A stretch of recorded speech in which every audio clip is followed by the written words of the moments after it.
आज हम बात कर रहे हैं जयप्रकाश पावर वेंचर्स लिमिटेड की यानी जेपी पावर की। जेपी पावर में हमने फ्राइडे को बहुत ही शानदार तेजी देखी, लेकिन ये तेजी की अब शुरुआत है, इसके आगे बहुत बड़ी तेजी बाकी है। ये मैं क्यों कह रहा हूं, अगर आप पूरा वीडियो देखिए तो आपको अच्छे से समझ में आ जाएगा। बहुत सारे रीजन बन रहे हैं जो यहाँ पे अब तेजी की ओर इशारा कर रहे हैं। तो क्या यही मौका है कि अब जल्द यहाँ से खरीदारी कर ले। दूसरी तरफ पावर सेक्टर को लेकर बहुत बड़ी अपडेट निकल के आ रही है, कुछ गुड न्यूज है जिनको डिस्कस करेंगे। साथ में हमारे पीएम नरेंद्र मोदी जी की तरफ से एक बड़ी स्कीम लॉन्च की गई है और इस स्कीम के बाद में पावर सेक्टर में एक बड़ा रिवॉल्यूशन आ सकता है। तो ऐसे में जो छोटे से पेनी स्टॉक है वो आगे जाके मल्टी बैगर बन सकते हैं।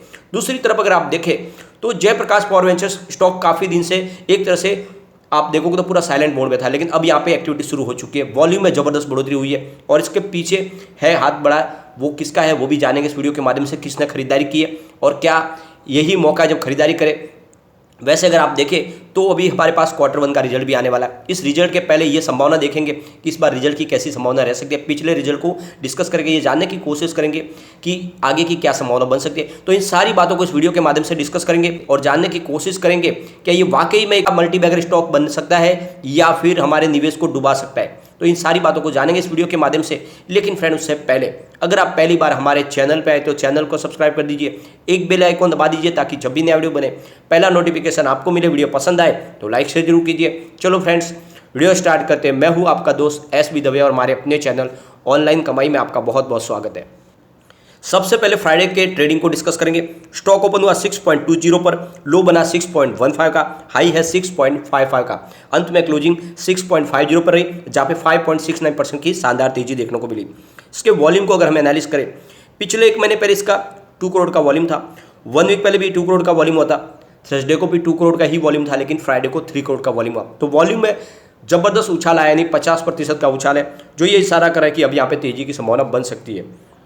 इसकी परफॉर्मेंस अगर हम देखें तो 2.95 इसका 52 वीक का लो है, 11.15 इसका 52 वीक का हाई है। फिलहाल स्टॉक 6.40 पर है, लगभग आधी कीमत पे मिल रहा है अपने ऊपर के लेवल से।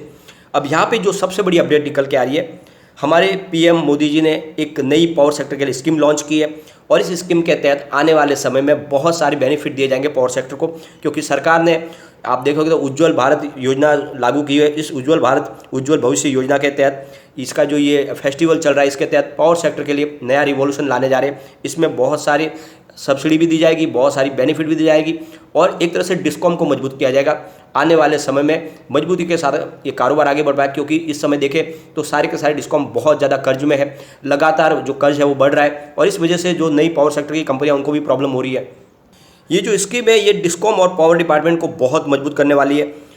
आने वाले 5 साल के लिए आप देखो तो यहाँ पे रोड मैप तैयार कर दिया गया है। कम से कम 3 लाख करोड़ रुपीज़ का नया निवेश किया जाएगा और इसमें पावर सेक्टर के इंफ्रास्ट्रक्चर को डेवलप करने में काम लिया जाएगा, उनको मॉडर्न बनाया जाएगा। जहाँ पे भी पावर की लीकेज है उसको बंद की जाएगी और ज़्यादा से ज़्यादा ग्रीन एनर्जी को भी साथ में सपोर्ट किया जाएगा। साथ में जो परंपरागत ऊर्जा तो कोल बेस और थर्मल पावर प्लांट के माध्यम से जो बिजली का उत्पादन होता है उसको भी सुचारू रूप से आगे बढ़ाया जाएगा। कुल मिला के आने वाले समय में सरकार ने जिस तरह से कमर कसी है, इस सेक्टर में बहुत बड़ी तेजी आनी बाकी है। यहाँ पे एक और बड़ी अपडेट निकल के आ रही है।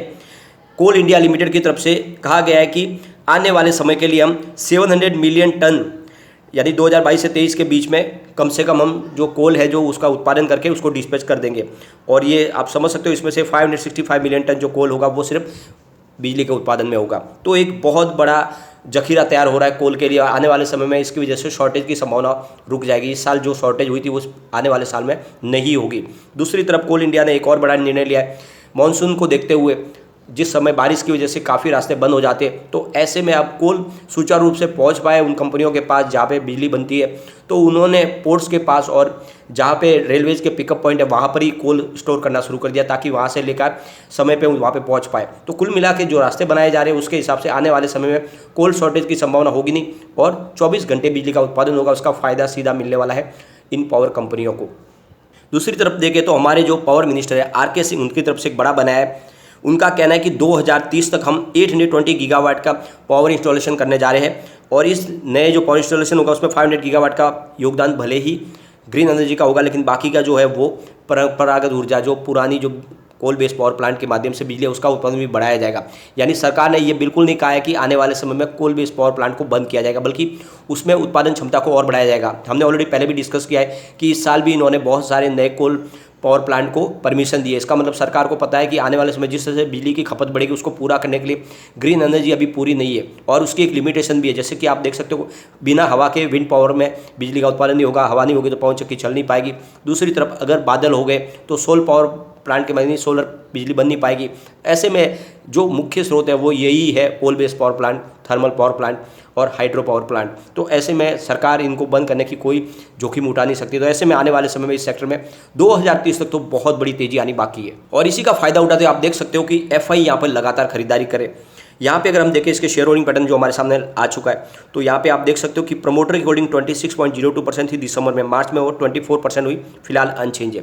तो ये जो प्रमोटर की होल्डिंग कम हुई इसके पीछे वजह ये थी कि प्रमोटर ने ये शेयर बेच के जो अपना कर्ज था पुराना उस कर्ज को चुकाया, जो एक अच्छी ईमानदार पहल है। दूसरी तरफ देखें तो इनके गिरवी शेयर बहुत ज़्यादा यानी 94.63% के शेयर गिरवी है, जो एक चिंता की बात है, लेकिन फिर भी बहुत ही मजबूत पुराना घराना है और ये इनकी अच्छी एक कंपनी है जो अच्छा खासा प्रदर्शन करी है, इनका रेवेन्यू प्रॉफिट भी अच्छा बन रहा है। बात अगर एफआई की करें तो 1.02% की होल्डिंग उनकी दिसंबर में थी, मार्च में वो 1.20% तक पहुंच गई और आप जून में देखोगे तो एफआई की होल्डिंग 2.83% तक आ गई है। ज़बरदस्त यहाँ पे खरीदारी की है एफआई ने जेपी पावर के अंदर।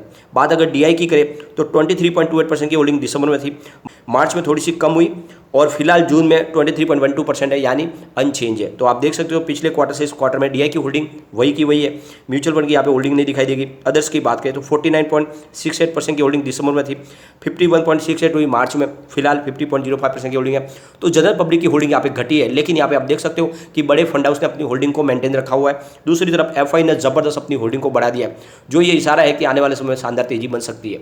अब जेपी पावर के लिए जो सबसे बड़ी गुड न्यूज ये निकल के आ रही है कि एफआई जबरदस्त खरीदारी बाजार में करना शुरू कर चुके। आप देख सकते हो फ्राइडे के आंकड़े, तो फ्राइडे को एफआई ने 8,531 करोड़ रुपीज़ का नया इन्वेस्टमेंट किया। उन्होंने सामने 7,484 करोड़ रुपीज़ की बिकवाली की। इस तरह से उनकी जो खरीदारी है वो 1,046 करोड़ रुपीज़ की है, प्योर खरीदारी है। सामने डीआई भी साथ दे रहे, उनकी तरफ से मामूली सी बिकवाली हुई है 0.91 करोड़ रुपीज़ की। तो आप समझ सकते हो कि जिस तरह से एफआई की खरीदारी शुरू हुई है और एफआई का निवेश तो ऑलरेडी आप देखोगे तो जेपी पावर में बढ़ी रहा है। इसका मतलब जेपी पावर में आने वाले समय शानदार तेजी आने वाली है, क्योंकि एफआई अपना इन्वेस्टमेंट जेपी पावर में कर रहे हैं। आंकड़े आपके सामने हैं। पिछले जून 2021 में एफआई की होल्डिंग मात्र 5.58% की थी और सितंबर में 0.90% हुई, दिसंबर में वो बढ़कर 0.02% तक पहुंच गई और मार्च 2022 में वो 1.20% तक पहुंच गई। तो थोड़ी थोड़ी एफआई की होल्डिंग बढ़ रही थी, लेकिन जून क्वार्टर में एफआई ने बहुत ही जबरदस्त अपनी होल्डिंग को बढ़ा दिया, यानी 2.83% कर लिया है। तो यहाँ पे जिस तरह से आप देख रहे हो कि एफआई ने अपनी होल्डिंग को बहुत ही डबल यानी दुगुना से ज़्यादा बढ़ा दिया, वो इशारा है कि अब एफआई की खरीदारी के दम पे स्टॉक आगे बढ़ सकता है और आप समझ सकते हो कि एफआई अब फिर से बाजार में खरीदारी भी शुरू कर चुके हैं। तो आने वाले समय जिस तरह से ये फ्राइडे को हमें एक ट्रिगर दिखा है तेजी का, आने वाले समय ये तेजी और आगे बढ़ सकती है। अब हम जेपी पावर के इन्वेस्टमेंट रेटिंग को देखें तो मास्टर रेटिंग इसकी 5 स्टार में से 4 स्टार मिल रहे, जो बहुत अच्छी बात है। ईपीएस स्ट्रेंथ इसकी 5 स्टार में से 2 स्टार मिल रहे। बायर डिमांड इसकी 5 स्टार में से 5 स्टार के, इसका मतलब इसमें लोगों का रुझान पूरी तरह से लौट आया है।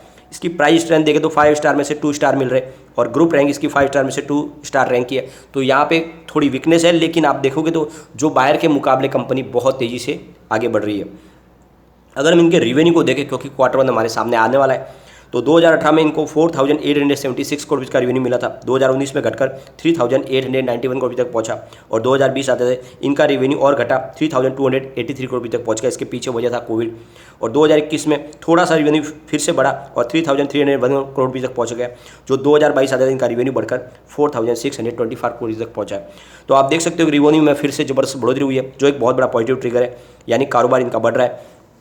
प्रॉफिट लॉस की बात करें तो 2018 में इनको 1,690 करोड़ रुपये का लॉस हुआ था। 2019 में इनको 367 करोड़ रुपये का लॉस हुआ और 2020 में 2,214 करोड़ रुपये का बड़ा लॉस हुआ। लेकिन 2021 में इनको 215 करोड़ रुपये का प्रॉफिट हुआ। 2022 में थोड़ा सा प्रॉफिट कम हुआ, 107 करोड़ रुपये का प्रॉफिट हुआ और ये प्रॉफिट कम होने के पीछे वजह थी कोल की प्राइस बढ़ना, जिसकी वजह से इनके जो खर्च में बढ़ोतरी हुई और इस वजह से इनके प्रॉफिट में हमें कमी दिखाई दी। एक तरह से देखें तो पिछले क्वार्टर में यानी क्वार्टर 4 में हमने लॉस भी देखा था, लेकिन इस बार वो संभावना थोड़ी कम दिख रही है। इस बार कंपनी फिर से प्रॉफिट दिखा सकती है, तो यही मौका है जब आप जेपी पावर में निवेश करें। लेकिन एक बात का ध्यान रखें, पेनी स्टॉक है, रिस्की स्टॉक भी है, फंडामेंटली वीक है, कंपनी पे कर्ज भी है, तो बहुत ही लिमिटेड निवेश करें। इतना निवेश करें कि डूब जाए तो आपको गम ना हो। लेकिन फिर भी जिस तरह से एफआई यहाँ पे लगातार एग्रेसिव तरीके से खरीदारी करे, एक बहुत बड़ा पॉजिटिव ट्रिगर है और लगता है कि आने वाले समय ये तेजी बनेगी और इस बार ये स्टॉक 10 से 12 जल्दी ही जा सकता है। तो शॉर्ट टर्म इन्वेस्टमेंट के लिए भी ये मौका सही है, यहाँ पे निवेश कर सकते हैं और 10 रुपये के आसपास अपना प्रॉफिट बुक कर सकते हैं। और जिसका लॉन्ग टर्म का नजरिया वो तो इसमें बने रहे, क्योंकि आने वाले 2030 तक पावर सेक्टर में तेजी की संभावना बनी रहेगी। और जिस तरह से सरकार ने अपना गोल सेट किया, कोई भी कंपनी बंद होने की कोई संभावना नहीं, तो निवेश को बनाए रखें। लेकिन फ्रेंड, कोई भी इन्वेस्टमेंट करने से पहले अपने फाइनेंशियल एडवाइजर से बारे ले ले या अपना खुद का रिसर्च करें, क्योंकि मैंने वीडियो आपके एजुकेशनल पर्पज के लिए ही बनाया। वीडियो पसंद आए तो लाइक शेयर जरूर कीजिए और चैनल को सब्सक्राइब कर दीजिए। Thank you.